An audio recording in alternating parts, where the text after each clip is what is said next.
Welcome to the Hyper Growth Zone podcast.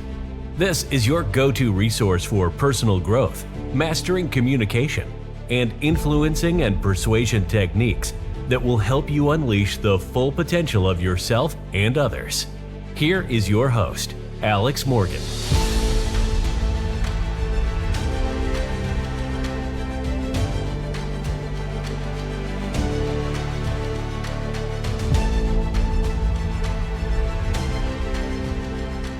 Welcome to another episode of the Hyper Growth Zone podcast. My name is Alex Morgan, and I'm a master trainer of hypnosis and NLP.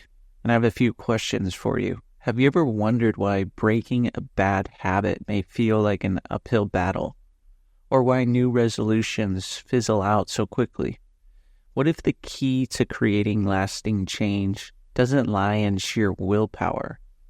However, it lies in tapping into the hidden powers of your unconscious mind. So in today's episode, we're diving deep into hypnosis and how it can help you break free from bad habits and how you can effortlessly create new, compelling futures and behaviors that are actually beneficial for you and your reality and will lead to you creating your ideal future. So if you have a bad habit and you're struggling with it and you want to become more disciplined, then I'm going to say that this episode is for you. And it's not so much about discipline. Discipline is essentially just giving yourself permission to do what you know that you should do. Discipline without motivation isn't doing a whole lot. So you'll also learn how you can be totally motivated to keep going with this new behavior, this new habit. Many people, they often ask, well, how long does this last? Well, anything with hypnosis, anytime you make a change in the unconscious mind, it will last as long as you want it to last. So keep that in mind when you make a change, that it's up to you. It's a decision. How long do you want to have success with something new?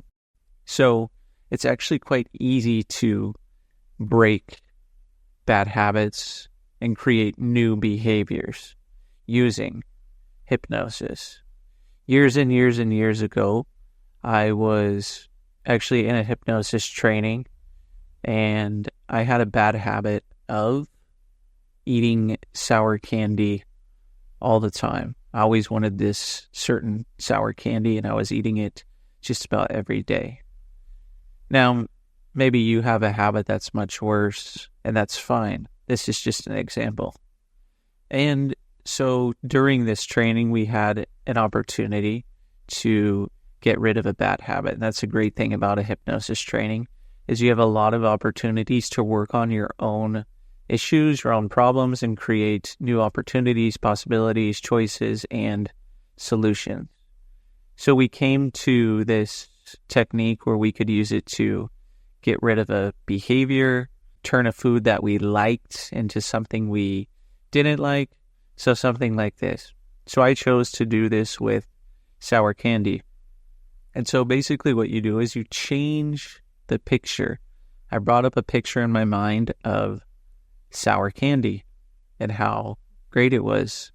And I took all the details of that picture. So how close it was to me, how big the picture was, the focus of the picture, whether it was a movie, if it was framed, panoramic, how bright, how colorful, or if it was black and white, if there was any sounds, and also the wonderful feelings that were there. And then I locked that into place and I thought, wow, like my mouth is watering. This sour candy is so good. And then I thought of something that I was eating that I didn't like. And I did the same thing. I brought up that picture. I got the location of the picture, a black and white or color, bright, dim, how far away it was from me, exactly where it was on my mental screen, sounds, feelings, all of this. And then I locked that into place. And then I compared all those things with the picture. So I wanted to turn that sour candy into something that I didn't like. So what did I need to do? I needed to move that picture to where the picture I didn't like, where that was. If it was black and white, I needed to change it into black and white. I went through and found all the differences in that picture. Then I made that sour candy into that picture, into that feeling that I didn't like. And next thing I know, I haven't eaten any sour candy ever since. At first, when I went down the aisle at the grocery store, I looked at it and was like, oh, this isn't good at all. And now I just go down the aisle and I see sour candy and I'm just indifferent. I don't have any urge to grab it because I decided that this is going to last however long I want it to last. I also had a motivation because with the sour candy that I was eating, I had to get a bunch of dental work done. So I didn't want to eat this candy again and have several $1,000s of dental work every year just because I felt like eating sour candy. So you also need to be motivated and know that this is important for you for this to also really last. You have to also put some effort in your mind and motivate yourself to make sure that there's something else for you to do or have some motivation of something that you don't want to do, so then it makes it really easy to continue to have this good habit. And essentially, you want to replace it with something else. So it's really important to address bad habits because it's good for your overall well-being and personal growth. If you look at the people who achieve success over and over, it's basically because of their habits. They do something every single day. They decide every single day, and it's not willpower. It's with their unconscious mind. It's programmed to do certain things every single day compared to people who aren't achieving success. They have different habits and different behaviors, and most of these behaviors and habits are really simple. Maybe they get up and they start off their day a certain way compared to a person who's not successful. Maybe they have different focus time throughout the day where they visualize themselves having success. Maybe they have certain focus time where they're working on specific tasks where a successful person doesn't put this time into their day. So there's slight differences that can really lead to big results. The wonderful thing about using hypnosis is we can use the unconscious mind to maintain these habits because this is where all change takes place. So whether or not you have good habits in your mind or bad habits in your mind, you can change either of these to make them better. So even if you have good habits, you can make them even better with the unconscious mind. And this is where your habits are formed, is in the unconscious mind. And usually with a habit, there's a certain way that this goes through. You have a certain cue or trigger. So something, you see something, you hear something, you feel something, and that makes you want to start that habit. Then you have a certain routine that you go through with this habit.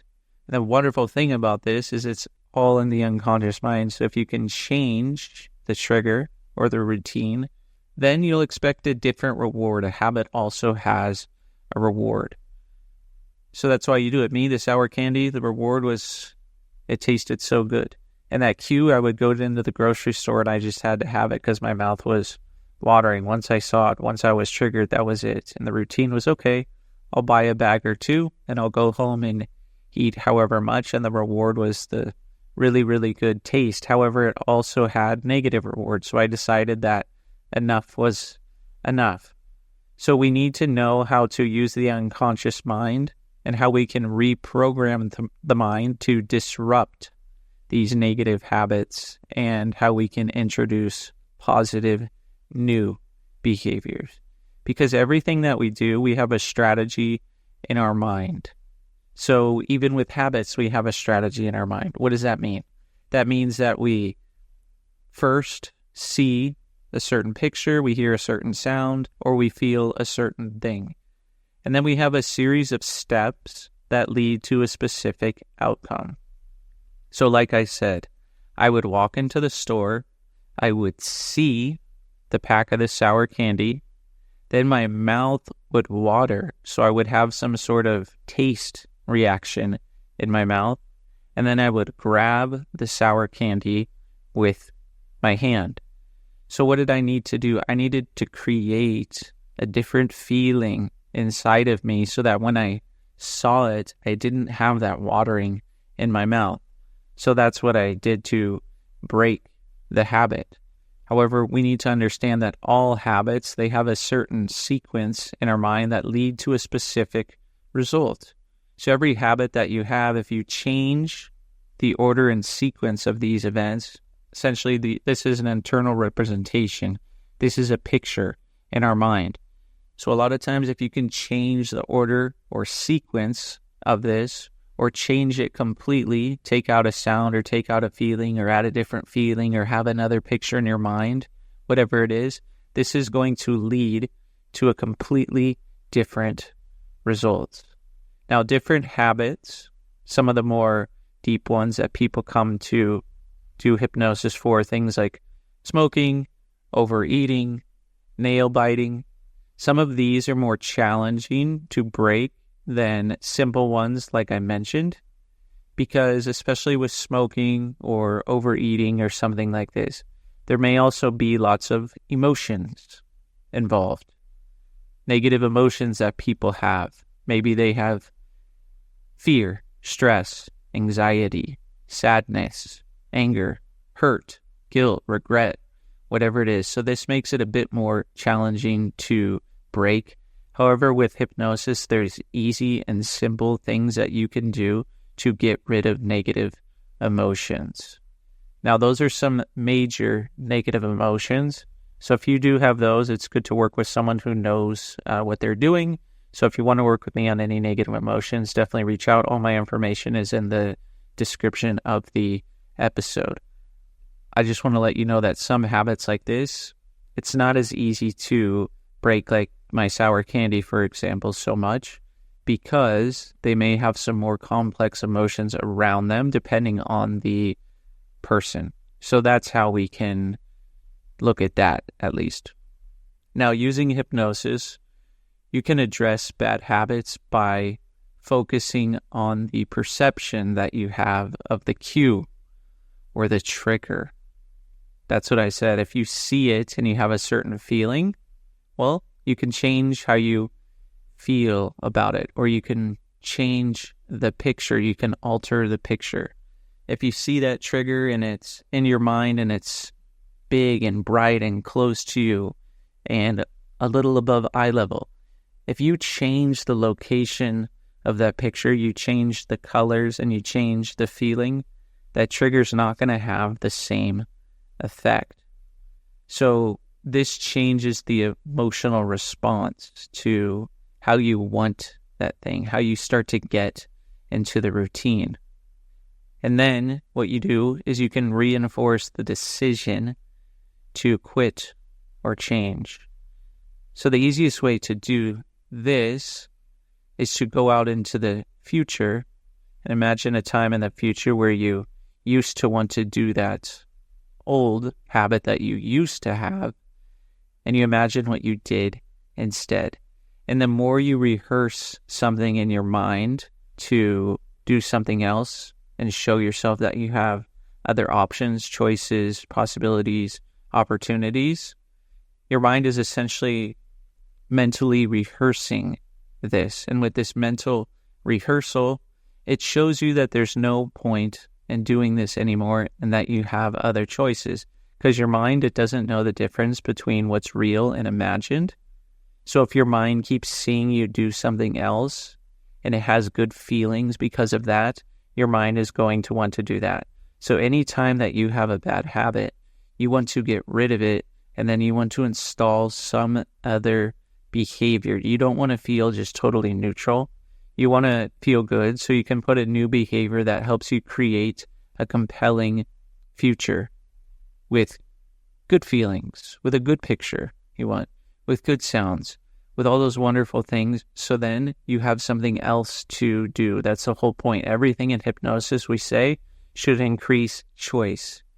It should give you opportunities and possibilities, so you have new choices to do whatever it is that you want. The wonderful thing about using hypnosis for bad habits is it works pretty fast. You can really get rid of certain behaviors and create new habits in just a session or two.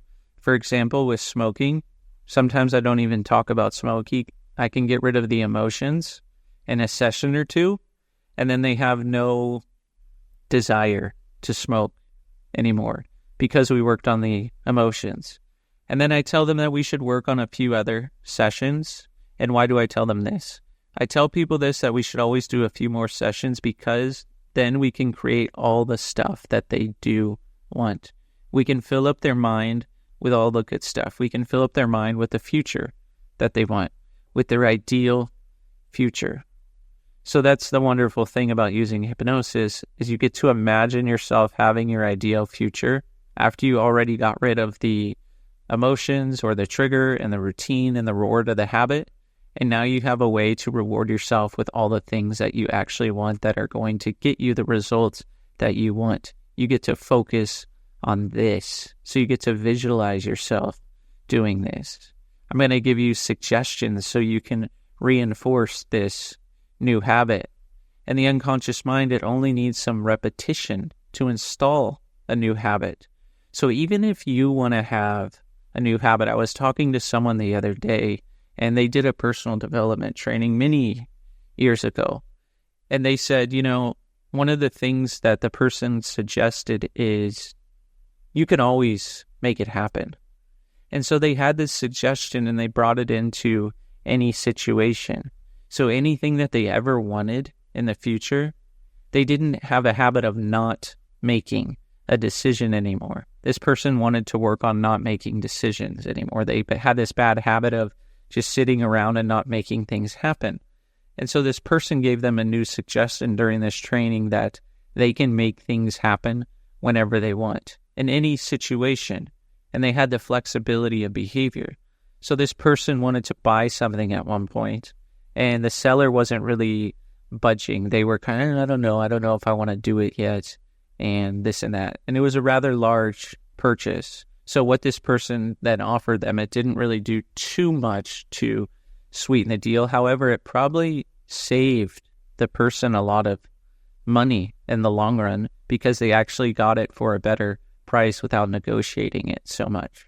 So what happened is the person didn't actually want to sell the seller. And so the buyer, who had this belief that they could make anything happen, they had this new habit, they were willing to make anything happen. They said, well, if you sign right now, I will give you $800. And the person said, okay. They couldn't sign fast enough. And this probably ended up saving, if they went and negotiated further, this person maybe would have spent $6,000, $8,000 more for whatever it is they were purchasing. However, they had this belief in their mind that they can make it happen. They got rid of the habit of waiting around and not making decisions, and they had a new habit of making things happen, of taking action, of seeing something that they wanted. Anytime they saw something that they wanted, they programmed in their mind a feeling that they could make something happen. How powerful do you think that that would be for you to have something like this, a new behavior that you can do something anytime that you want, and you can make it happen no matter what? And all this person did was use their unconscious mind to come up with a creative solution. Because the unconscious mind, it's the creative and intuitive part of the mind. So this person used their unconscious mind to just come up with a creative solution that was actually a really easy solution. However, since they had this new habit and they were nice and calm and they were really enjoying the conversation, but they really wanted this thing, and they didn't need to show the person that. They just said, look, I want to buy it right now. I want to make this happen. I will give you this if you sign right now. And it actually probably ended up saving them, like I said, $6,000, $8,000, something like this, if they were actually able to negotiate further. This person found out what that other person really wanted, what was motivating for them, and that was money. So since they had cash right then and there, the person could see the money, feel the money, And they took it, and it was a nice energy exchange. Each person got what they wanted. However, because of this new habit, this person was able to give other people what they wanted. So in order for you to install a new habit, you need to do something. You need to have repetition. Your unconscious mind just needs some repetition. So you need to be able to do the new habit every single day so that you install the new habit. Something I did recently is I was watching a video online, and it suggested that in order to get into a flow state easily and effortlessly, it's easy when you first wake up within 90 seconds of opening your eyes. So as I was writing my latest book, my 5th book, The Transformative Power of Hypnosis, I would write the book within 90 seconds of opening my eyes because I'd immediately get into a flow state, and it was easy for me to continue to write what I wanted to write. And then later in the day, I would think, oh, I can write the book. And I thought, I already did it. So it felt like I was also getting a task out of the way. So within 90 seconds of waking up, I made this a habit. And I found this out about halfway through the book. So I wrote about the half of the book. I wrote it in this way, getting up within 90 seconds. And I would just write in the book. So it became really easy for me to install this habit. I would think about it. I would wake up. And when I wake up, it was a trigger for me to be excited to write the book, get into a flow state, and just keep writing until I didn't feel as in a flow state anymore, and I wanted to do something else in the morning, like even brush my teeth, something like this. And so I would just get up, brush my teeth, and if I felt like writing more after that, then I would do it. So you need some repetition to install the habit, and you can also do this with self-hypnosis. You can imagine yourself doing what it is that you want to do instead. So you need to change the picture of the bad habit, have that picture in your mind, and change it. Move the picture further away, way off into the corner. Usually give that picture a different feeling, some different sounds that you don't like. And this will make the habit not compelling at all for you. And you want to replace that with something else. So you want to imagine yourself in the future doing what you want to do and making it compelling. Maybe it needs to be bright, right in front of you. Wherever that is in your mental screen, that's going to give you the most momentum towards a compelling future. And once you imagine that, it becomes a new habit in your mind. So it's really easy to create change. And like I said, I can help you do this as well. Just reach out to me, and all the information is in the description of the episode. Because some changes, maybe I'm making it sound too easy. Maybe I'm not. That's up to you. Some changes, when you work with someone who has been doing this and knows exactly what to do for your specific situation, sometimes it's much easier. That's the whole idea. You want to be able to create the most success in the least amount of time. That's the whole point of being in the hyper growth zone. You want to create the most success in the least amount of time and with the least amount of risk as possible. So this is why with anything, with habits, that's fine. You can work with me if you want. With anything, though, you need to go to someone and get feedback from someone who knows what they're doing. And that will help you get success with the least amount of risk possible. If you're learning from someone who already knows how to do it, then you're going to create success without actually having to go through so much time and spend so much energy or money and all these things, because you're going to be able to do it correctly, probably the first time that you do it. And if you want to keep motivation with your habit, you need to just think of times in the past that you were totally motivated. If you ever don't have motivation, think of times in the past that you were totally motivated. Or think of times that you're motivated doing this new thing that you want to do, and create a picture of your mind and draw on that. And soon enough, creating that motivation in your mind, you won't even have to think of the times in the past or the current times that you're doing motivation, because that's going to be a habit. Those new pictures, new feelings, new sounds are going to be in your mind. You won't have to imagine it so much anymore, because The unconscious mind needs repetition to install a habit. And once you have enough repetitions, it's going to do it automatically and naturally for you. So thanks so much for listening to this episode. I hope it was helpful for you. If you know anyone with bad habits, definitely go ahead and share this episode with them so that they can create their ideal future with new habits and new behaviors that they want. If you do have a bad habit that you want to get rid of, please reach out or just follow the steps here in this episode. Wherever you are listening, go ahead and rate the podcast so we can get this in the mind of many listeners, because I love talking about this stuff. So the more people can hear this, I think it can really help them. Thanks so much for listening, and I hope to see you on the next episode.